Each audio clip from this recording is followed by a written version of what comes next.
What's going on, guys? We're back. I think that's what I said at the beginning of every video. We're back. Because we're back. Okay.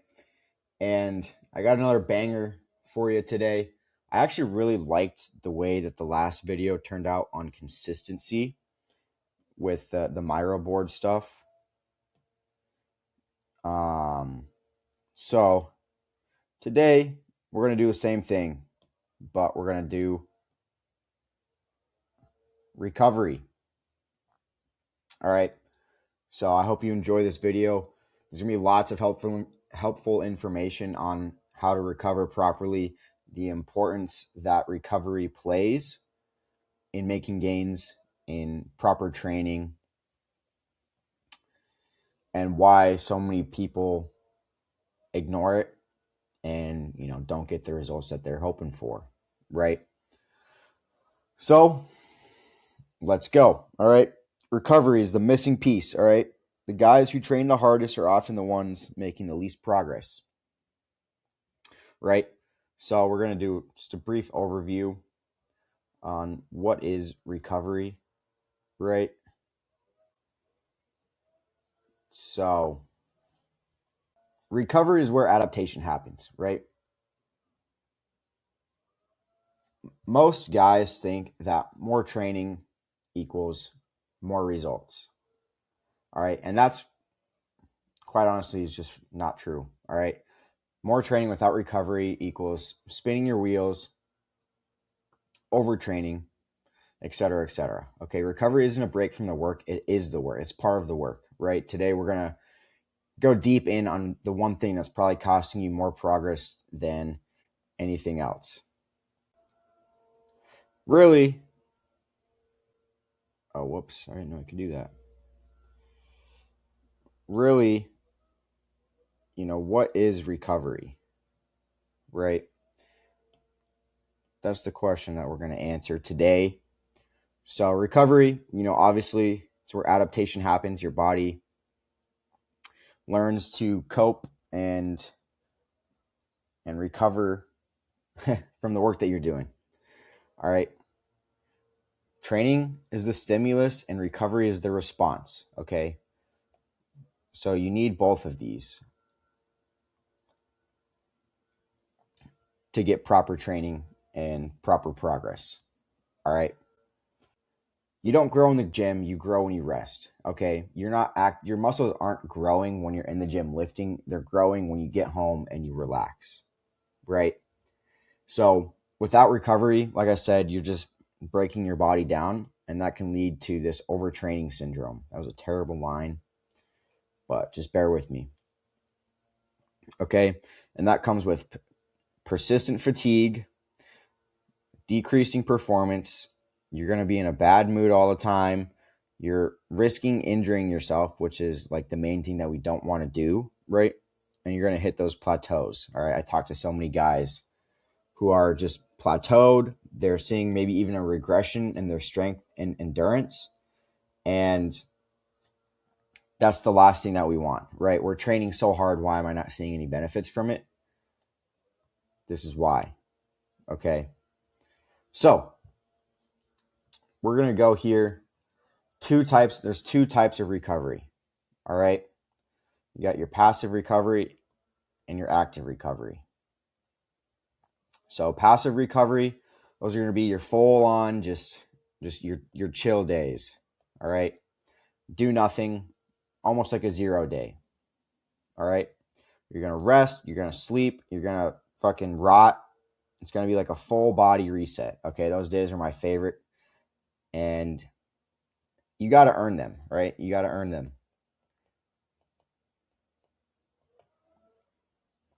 And then we got your active recovery. So that's going to be low intensity movements, low heart rate zone efforts, walking, easy bike rides, stretching, yoga. It gets the blood flowing, right? Helps decrease inflammation. And, if you've ever gone on like a long run and then you just went and like sat down on your couch, or you did a really hard effort and you just went and sat on your couch immediately afterwards, and then you get up and you start moving again, you can feel like, you're stiff, your body hurts, it's hard to walk, it's hard to move, right? And that's where this active recovery comes in. Because if you were to go from those hard workouts straight into, some low intensity movements, walking, cycling, mobility, that sort of stuff, it's going to keep the blood flowing, and it's going to help prevent injury. It's going to help prevent inflammation, all that stuff that we want to avoid, right? So it's going to reduce soreness. It's going to keep you loose.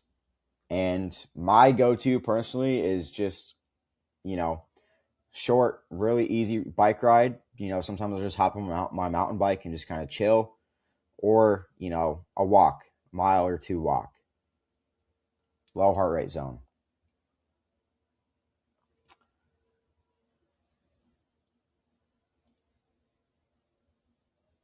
So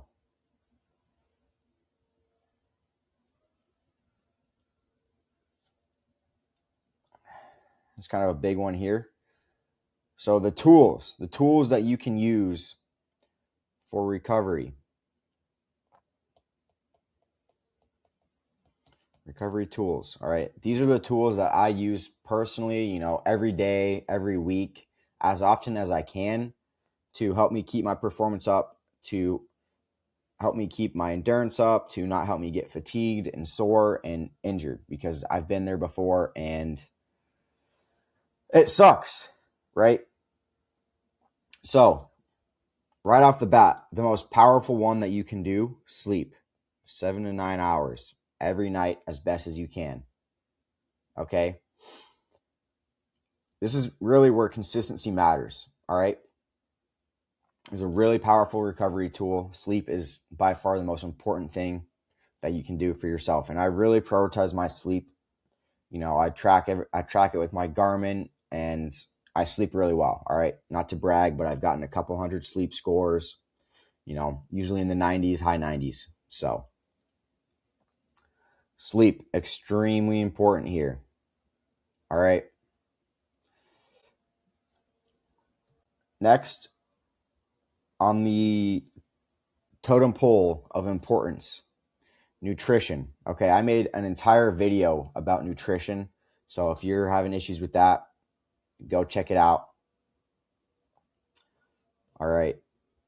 Let me move this over here.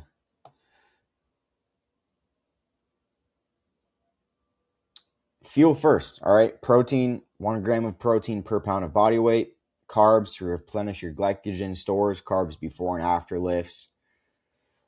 Those are the basics, right? You need your carbs, you need your protein, and you need to refuel after training. All right. So as soon as you get home from training, I like to rot on the couch for a while, but I'll eat something, right? Replenish those glycogen stores. That's what you want to do. That's the main point, right? Refueling after training. I like to eat, apples, really simple carbs, all right? Because it's going to help replenish it fast, okay? Supports muscle repair. When you're lifting weights, when you're training hard, those muscle fibers in your body, they're tearing, right? And that's how they build back stronger, and you want to help support that repair, okay? Underfueling, it kills recovery, and it makes you feel like shit. You feel fatigued, bad mood. I get hangry really easily, right? We want to avoid that as best as possible. So, foam rolling. I use this one every night, at least once a day, sometimes twice a day. I love my foam roller, okay? Focus on the legs and back mainly are my focus on this. Calves, quads, hamstrings, back. That's where I like to focus on. Reduces stiffness, improves circulations, reduces tightness. For me specifically, like my IT band is always really tight, and my calves. Those are like my main issues. And then I have a routine every night. Like I'll do my foam roll, and then I'll use my massage gun right afterwards, and kind of get that double whammy. And then I'll use a lacrosse ball on my feet. That feels so good. So having a good routine is extremely important in this. I love having a routine, and it's just going to kind of make things automatic. Okay, so massage gun, it really is going to help you. It's going to help you target those problem areas, right? Quads, hammies, calves, lats, upper back, whatever.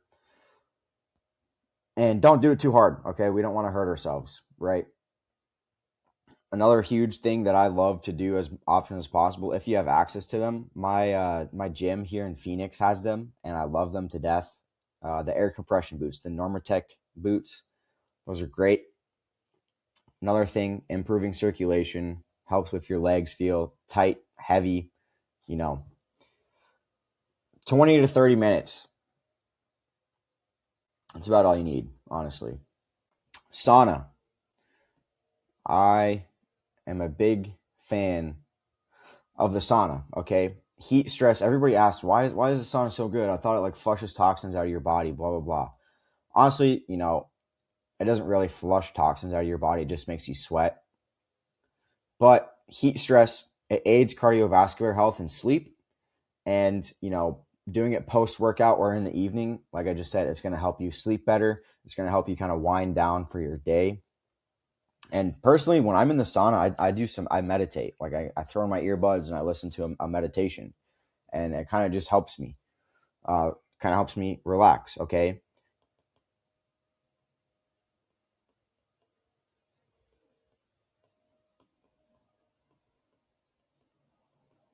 It's not comfortable too. Like when you're beginning in the sauna, it's hard. Like it's fucking hot in there, right? But the longer you do it, the easier it gets. Okay. So you just got to fucking embrace the suck. Alcohol. Okay. Cutting alcohol. This is a huge one.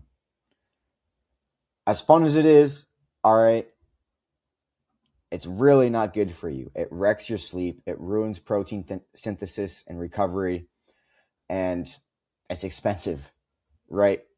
Cutting back on drinking alcohol changed my recovery dramatically. You get better sleep. You spend more time in REM and deep sleep, which are the important ones, right? And it doesn't hurt your bank account. Okay, I'm not saying stop drinking completely. I still drink. Okay, but stop doing it. 2, 3 times a week. Try to do it once or twice a month, especially if you're really training for something, right? Increases inflammation, slows recovery.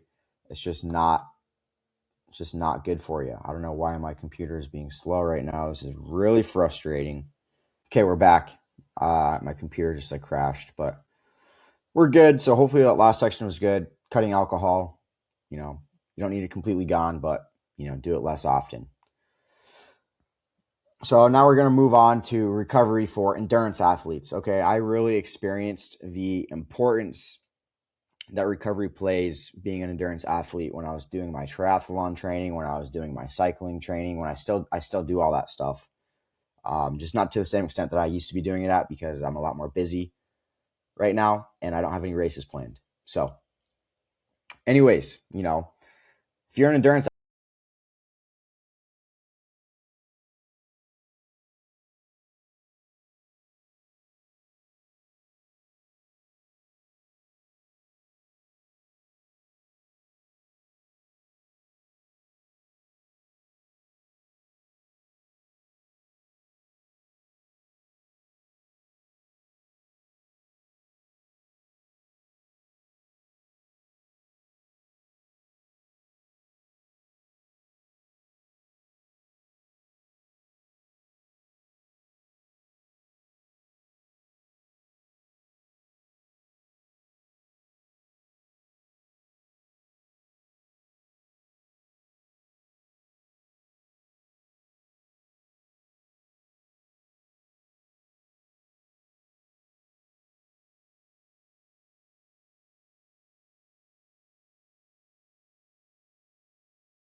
All right, we're back again. My computer crashed again.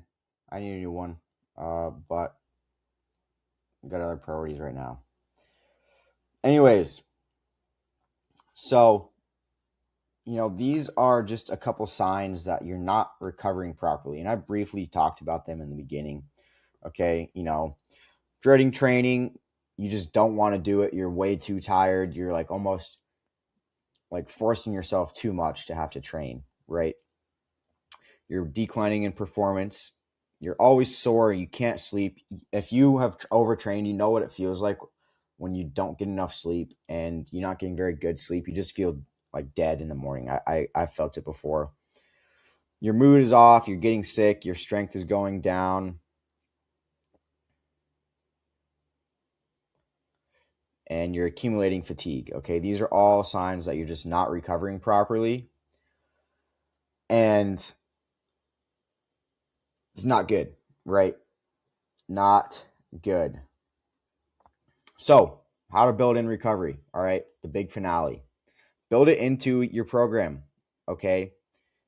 Build it in. Like, don't just add it on, but build it in. Okay. So you have specific recovery days, specific recovery exercises, that sort of stuff. All right. Program deloads every 4 to 6 weeks, have scheduled rest days, set sleep targets, and weekly check-ins that include recovery. If you're not recovering, you got to adjust your program. Okay. And that's what Johnny and I do. All right. We adjust it for you. Simple. Like if you're working with us, we build in scheduled rest days. We give you sleep targets. We have weekly check-ins. You can talk to both of us like 24/7 pretty much. And it creates long-term consistency. Okay. So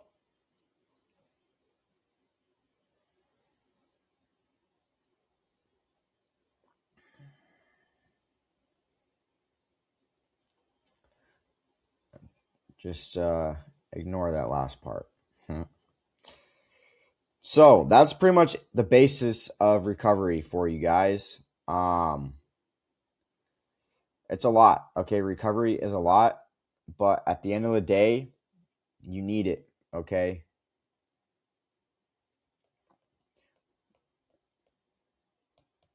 You need it. So I hope that was helpful. I hope you learned something.